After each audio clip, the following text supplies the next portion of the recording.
Assalamualaikum warahmatullahi wabarakatuh. Saya di sini, Nisa Ramadhani, akan menjelaskan 6 materi dari patologi 2. Yang pertama, plasenta previa dan solutio. Yang kedua, kegawat daruratan pada persalinan atau plasenta, ya seperti retensia plasenta dan prolaps tali pusat. Yang ketiga, hemoragis postpartum atau perdarahan pasca bersalin seperti atonia uteri, ruptur uteri, sama invertio uteri. Yang keempat, penyulit dan komplikasi kegawat daruratan pada persalinan kala 2 seperti malposisi dan malpresentasi. Yang kelima, kehamilan ganda seperti makrosomia dan distosia bahu. Dan yang keenam, persalinan lama seperti distosia tenaga hispotorik, his hipertoni, dan his yang tidak terkoordinasi.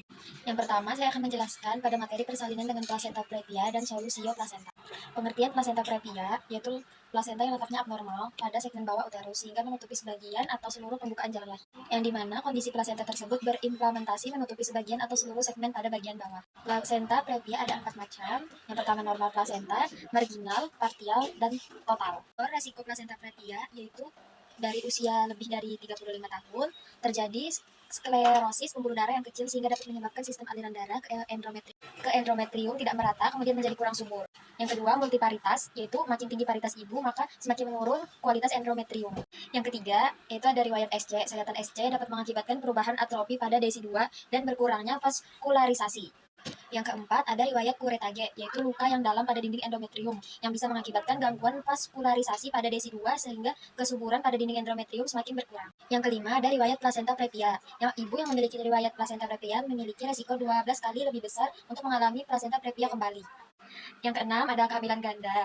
Kehamilan ganda dengan 2 janin dan 2 plasenta atau lebih membuat satu tempat telah terjadi implementasi plasenta dan yang lain akan memilih tempat yang kurang tepat untuk berimplementasi. Dan komplikasi plasenta previa, yang pertama ada AUGR, yang kedua anemia janin, yang ketiga prematur, yang keempat cacat lahir, yang kelima HPP dan shock pada ibu bersalin, yang keenam ada infeksi dan pembekuan darah pada ibu bersalin.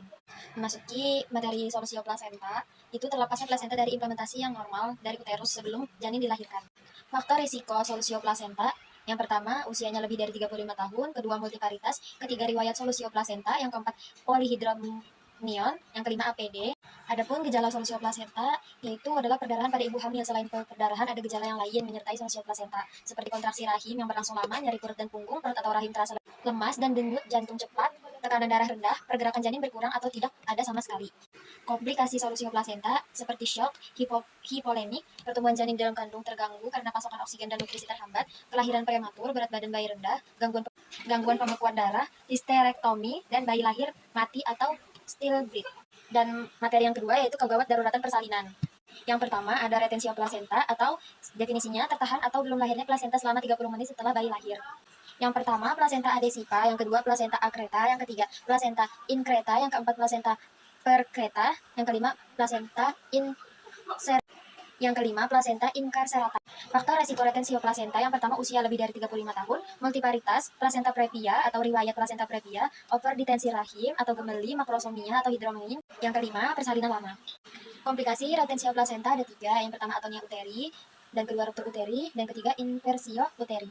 Materi selanjutnya yaitu prolaps tali pusat. Prolaps tali pusat yaitu letak tali pusat yang berada di samping atau bagian terendah jalan lahir yang menyebabkan kompresi pada tali pusat sehingga fungsi tali pusat menjadi terganggu, dan keadaan ini dapat mengalami hipoksia pada janin yang dapat berakibat pada asfiksia dan dapat mengancam jiwa janin. Dan ruptur memban apneon spontan, tali pusat yang panjang, semakin panjang tali pusat maka semakin mudah menumbung. Dan yang keenam, plasenta previa.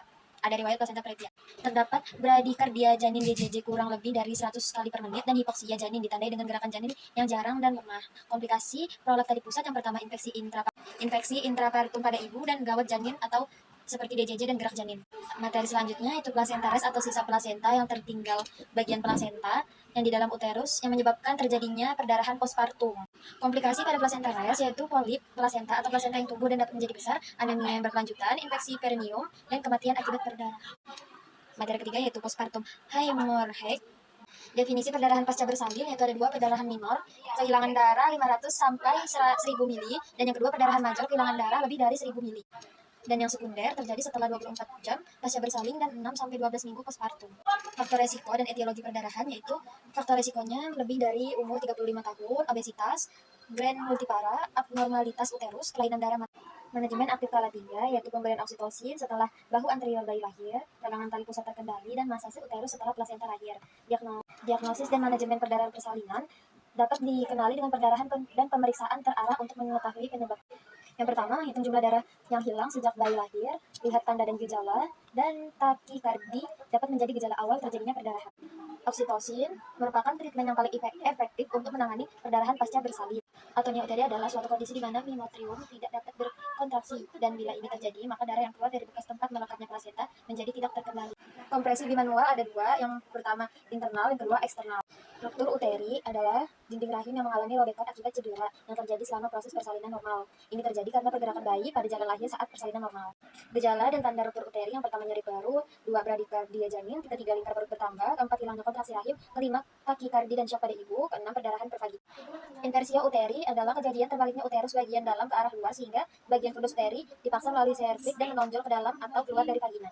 Komplikasi perdarahan pasca bersalin yang pertama anemia, kedua iskemia hipofisis, ketiga iskemia miokard, keempat sindrom postpartum, kelima transfusi darah, keenam koagulopati dilosional, ketujuh iskemia miokard, ke-8 hipotensi ortostatik, ke-9 depresi pasca bersalin.